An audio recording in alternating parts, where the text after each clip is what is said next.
Hello বন্ধুরা, আজ সকাল থেকে আবার বৃষ্টি শুরু হয়েছে। নদী আবার বাড়ার মুখে।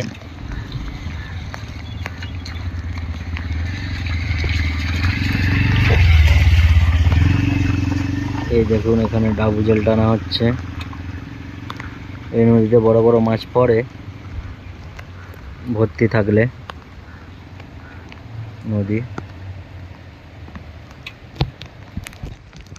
সকাল থেকে ভালোই প্রচুর বৃষ্টি হচ্ছে। ভোর 5টা থেকে নদী আবার ভালোই বাড়ছে আজ থেকে, সকাল থেকে। এই দেখুন বন্ধুরা, নদীর বাড়া মুখ।